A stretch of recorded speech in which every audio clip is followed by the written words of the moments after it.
Bonjour à tous et bienvenue pour l'épisode numéro 5 de Objectif Oral.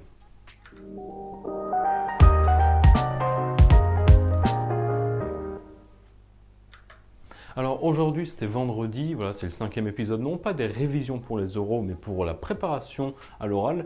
Pourquoi pas révision? Parce que tu sais on a passé les écrits normalement, du coup on est censé connaître notre cours, même si je pense qu'il est légitime de supposer que personne ne connaît absolument parfaitement son cours. Alors oui, donc je pense clairement que voilà, ça n'existe pas, quelqu'un qui connaît absolument tout sur le bout du doigt, ce serait l'idéal. Mais je pense que voilà, comme tout le monde, tu me connais, enfin il y a des choses que tu connais pas. Mais il y a toujours moyen de, entre guillemets, bluffer l'examinateur. Alors je m'explique. Supposons que voilà, tu es fort sur des chapitres, mais tu es moins fort sur certains autres. Par exemple, je sais pas, supposons les séries, genre en maths. Les séries, tu es plutôt fortiche, mais les probas, c'est un peu ta bête noire. Et tu sais que les deux peuvent s'entremêler. Voilà, des calculs de probabilité, je sais pas, ça peut être des sommes de probabilité, des sommes infinies, des séries. Et il peut y avoir les deux. Un truc que tu préfères et un truc que tu n'aimes pas du tout. Et bien en fait, il y a toujours moyen de bluffer l'examinateur en lui faisant croire que tu connais absolument tout, alors que c'est faux. Le fait que tu connaisses absolument tout. Il faut que tu connaisses des choses, bien sûr. Il faut même que tu connaisses ces choses parfaitement. Mais tout connaître parfaitement, c'est pas possible, je pense. Du coup, comment s'y prendre? Alors, c'est pas une technique en mode incroyable, je vous livre 5 astuces pour réussir à l'oral sans rien connaître. Non, c'est faux. Si tu connais rien, t'es dans la merde, mais clairement. Par contre, si tu connais pas tout, comme tout le monde, et que sur le jour de l'oral, ça tombe sur des choses que tu connais pas, ne stresse pas, car il y a toujours moyen d'y avoir. Alors, il y a un facteur chance, clairement. Mais il y a toujours moyen, entre guillemets, de bluffer l'examinateur. Alors, pourquoi je dis bluff? Parce qu'en fait, le but, c'est de lui faire croire en lui montrant des choses que tu connais tellement bien qu'il n'a même pas besoin de chercher ailleurs, en sachant toi-même que s'il va chercher ailleurs, il trouvera quelque chose que tu ne sais pas. Je m'explique. Supposons, voilà, il y a forcément des fois soit des questions de cours, soit des théorèmes qu'il faut énoncer. Les premiers trucs dans un oral, les premières questions, il faut les faire parfaitement. Mais vraiment parfait. Un théorème, il n'y a pas besoin de tout dire, tu dis tout quand même, tu dis tout.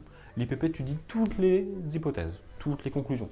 Tu dis tout, tu détailles tout, tu écris au tableau, même s'il ne le demande pas, enfin s'il lui demande de ne pas le faire, tu le fais pas. S'il ne le demande pas forcément, tu le fais quand même, dans le doute. Il faut vraiment que tout soit nickel, il faut vraiment qu'il soit impressionné, que tu commences par un truc que tu maîtrises parfaitement. Après, si voilà, tu lui montres une surface qui toi te fait plaisir, tu montres voilà, que tu connais, je sais pas, genre tout ça, supposons que dans tout l'exercice, il y a 6 potentielles questions de cours, si les 4 premières tu les fais parfaitement, il y a des chances que les autres, pas qu'il accepte des erreurs, non, mais qu'il ne pose pas forcément. En mode, tu dis juste le nom du théorème, tu as un peu du mal avec les hypothèses et conclusions. Si les 4 premiers, tu les as fait parfaitement, rien à redire, et tu l'as vraiment bluffé, et bah peut-être qu'il va se dire, bon, donne-moi le nom du théorème, tu ferais comment la démarche, tu dis vite fait, il dit, bon, ok, tu connais, de toute façon, tu as réussi tout le reste, je vois pas pourquoi tu réussirais pas. Et c'est là l'astuce. C'est en fait, voilà, si tu lui montres que tu sais tout, bah dans sa tête, tu sais tout. Par contre, si tu sais tout pour l'instant, et qu'après tu ne le sais pas, bah peut-être il va croire que tu sais ce que tu ne sais pas. Et c'est là un peu le jeu. En fait, il faut savoir, ce que notre prof de maths nous a dit ce matin, tu rentres dans une épreuve d'oral, au début, tu as possiblement 20. Tu as encore 20. Ou du moins, tu n'as pas encore 0. Il n'a pas encore eu le temps de te faire baisser les points. Il faut aussi savoir qu'un examinateur cherchera toujours à te faire baisser les points. C'est logique, c'est leur but. Ils sont payés pour ça, pour nous classer, pour faire en sorte qu'il y ait un classement. Si les gens n'ont pas pu leur faire de remarques négatives, bah, ils restent à 20. Si le mec il a fait que de la merde, il peut se prendre un 0. Du coup, c'est leur but, d'enlever des points. Du coup, si tu lui montres à aucun endroit qu'il peut t'en enlever, bah, il va pas chercher partout. Ça fait 4 fois qu'il essaye au hasard, 4 fois tu réponds. Et il se dit, bon ok, il connaît son cours en fait. C'est tout simple.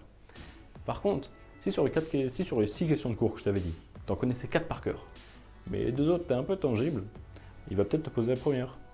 Tu ne connais pas parfaitement le théorème, tu oublies des hypothèses. Mal vu. Le deuxième, tu ne connais pas du tout. Une définition, tu ne la connais pas. C'est encore moins bien vu. Mais là où il doit chercher à enlever des points, à certains endroits, normal pour classer les gens, bah peut-être au lieu de te poser 4 questions qu'il aurait pu te refaire remonter la note, il va continuer à gratter. Il va dire, ah, t'es pas très chaud, mon proba. Bah, je continue. Donne-moi ça. Donne-moi ça. Et tu sais toujours pas. Il continue. Il essaie toujours de t'enlever des points. C'est pas des sadiques, c'est leur métier. Il s'est fait pour ça. Et du coup, là, tu vas te prendre une très sale note. Donc c'est pour ça que j'ai un facteur chance.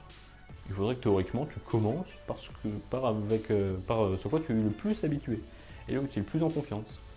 Après, comme voilà, pour toute chose, il se peut que tu fasses de la merde. C'est possible. Il se peut que tu cheats totalement. Mais bon, faut pas trop contrôler, voilà. Il se peut que ça commence avec un truc que tu sais pas. Et que peut-être que tu sais tout le reste. Et là, justement, voilà, si tu dis, bah ça je sais pas, peut-être que ça vaut même le coup de, comment dire, d'avouer clairement que tu ne sais pas un truc, mais que tu peux te rattraper. Comment dire, si en mode, tu essaies des trucs à moitié, en mode il te donne un théorème, tu veux répondre, t'es là, je sais pas, ça peut passer, il y a 20% de chances que ça passe, tu le dis, t'es confiant. Si c'est une connerie, t'es confiant dans ta connerie. T'as le mérite d'être confiant. Mais il est persuadé que tu es, comment dire, pas déterminé, non. Tu es genre vraiment, tu y crois à 100%. Enfin bref, tu vois, genre t'as compris le truc, voilà, que t'es persuadé que ce que tu dis c'est vrai. Mais si c'est une grosse connerie, pas de chance, il va te mettre dans la case gros con. Alors que peut-être que tout le reste tu le sais. Donc je pense que peut-être qu'il est utile de dire, écoutez monsieur, ça, je sais pas. Je sais pas du tout. Je vais pas vous dire n'importe quoi. Si je vous dis un truc, ce sera faux. Par contre, je peux vous dire des trucs sur là. Et soit ce sera vraiment là il aura envie de t'en mettre. Et là, il va se dire, ah, tu sais pas, bah écoute, je vais continuer. C'est pas bien de connaître pas son cours, zéro. Et là, il va peut-être continuer.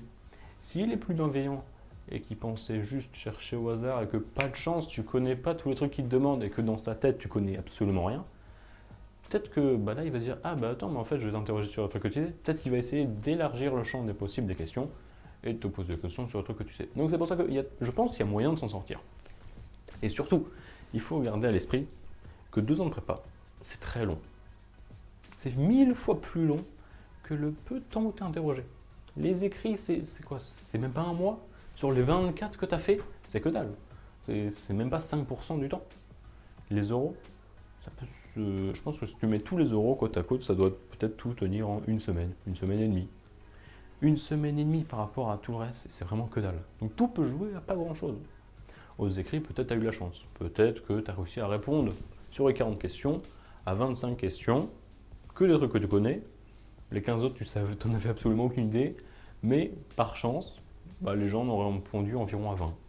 Et parmi les 20, tu en as répondu à 25 qui sont justes. Tu auras peut-être une très bonne note. Alors qu'au final, il y avait 15 questions sur 40 dont tu n'avais absolument aucune idée. C'est possible. À l'oral, c'est plus compliqué. Si tu as une question, tu ne peux pas t'en tirer. Mais si une partie, tu le connais, et l'autre partie, tu ne le connais pas, bah, il y a une autre manière, de la même façon qu'à l'écrit, tu choisissais entre guillemets tes questions. Là, tu peux entre guillemets faire croire, bluffer l'examinateur, lui faire croire que tu sais tout, en lui montrant des trucs que tu sais. Comme je dis encore une fois, tu ne peux pas lui faire croire que tu sais tout en connaissant rien. Non. Mais tu peux lui faire croire que tu sais tout en lui montrant que quel que soit le truc qu'il te demande, bah tu le sais. Ça peut être un peu bizarre comme raisonnement. Peut-être je me suis mal expliqué, mais j'espère que tu as compris voilà, où je veux en venir. En gros, voilà, c'était un peu de chance. Du moment que tu sais les trucs, reste dans ce truc-là. Essaye pas de torcher les trucs. Et si tu as un exo, le finis pas en 5 minutes. Ce sera pire que tout. Ils pourront dire, ok, bah t'as fini les probas. On va passer au reste. Et si tu sais pas le reste, dommage. Tandis que si tu mets du temps, pas non plus que tu traînes, hein, là c'est très mal vu, mais si tu mets du temps normal, bah là, chaque 5 minutes en plus sur lesquelles tu passes sur les probas, c'est 5 minutes en plus sur lesquelles il ne peut pas te poser des questions que tu ne sais pas. Et ta note n'a pas le temps de chuter petit à petit. Alors que si tu zappes sur les trucs, si tu fais très vite les trucs que tu connais, bah, ça ne va pas te rapporter plus de points. Parce que comme j'ai dit, bah, plus la séance avance et plus il y a de chances que ta note baisse. Parce qu'on part tous de 20, en théorie. Enfin bref, du coup, voilà, c'était ça pour le maths. Et puis vite fait, voilà, le créneau ensuite physique, c'était des questions de cours. Donc voilà, des questions de cours qui peuvent tomber au 0,5 de pont. Et voilà, donc chacun en choisit une et puis on passe par 3, chacun leur tour, à chaque créneau de questions de cours. Moi, je passerai sur du quantique le mercredi ou mardi 18 juin. Donc voilà, j'aurai mon créneau là-bas pour du quantique.